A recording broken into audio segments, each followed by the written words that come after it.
Near the end of Women's Month this August, it's important that we continue to talk about the plight of unemployed women, especially the challenges they are facing. Now, 80.6% of women are said to be experiencing long-term unemployment compared to 76.1% of men.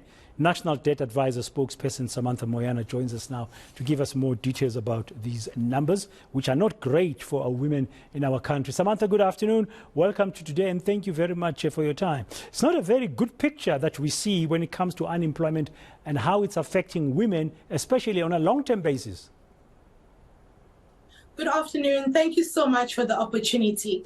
According to Statistics South Africa, the overall unemployment rate saw an increase at 32.9% in 2023. One less reported factor about unemployment in the country is the long-term unemployment rate is higher for the women, is still higher than the national average. As we're all aware that COVID is also another contributing factor to those numbers.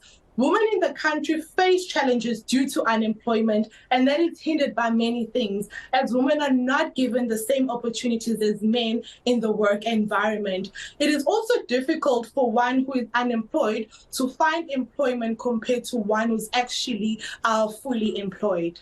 Yeah, what are the key reasons that are negatively affecting women employment?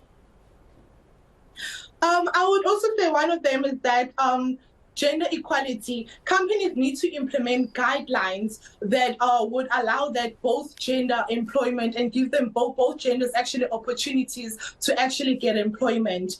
Looking at the numbers, it shows that women also need support on challenges they face when they're actually seeking employment.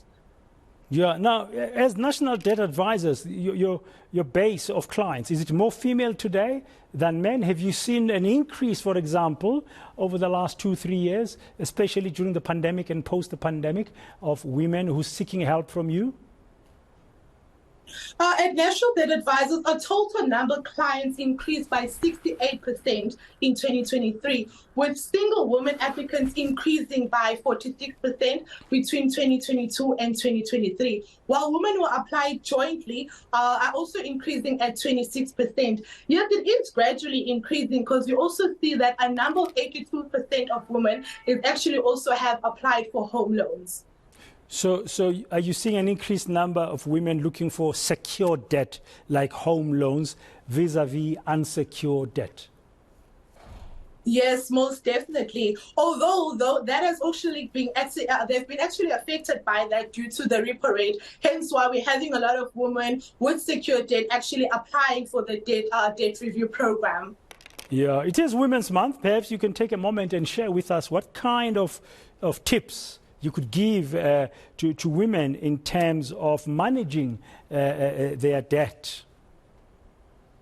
Okay, the first tip I'll basically give is that budget wisely, learn how to use your finances, avoid unnecessary debt.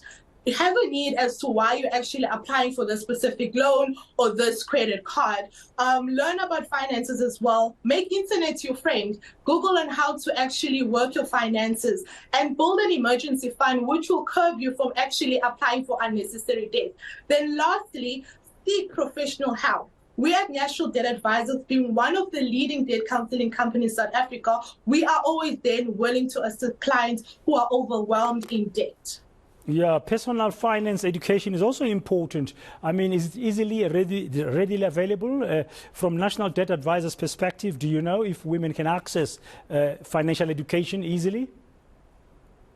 Yes, like I've mentioned, they can access internet or even go to the bank and get a financial advisor who will actually to give them tips on finances.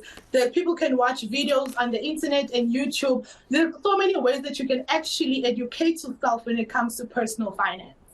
Okay, thank you very much for your time. Samantha Moyana from the National Debt Advisors, just zooming in on the issues of unemployment and how it's affecting women and therefore exposing them to high levels of debt, both secured and unsecured debt. Now,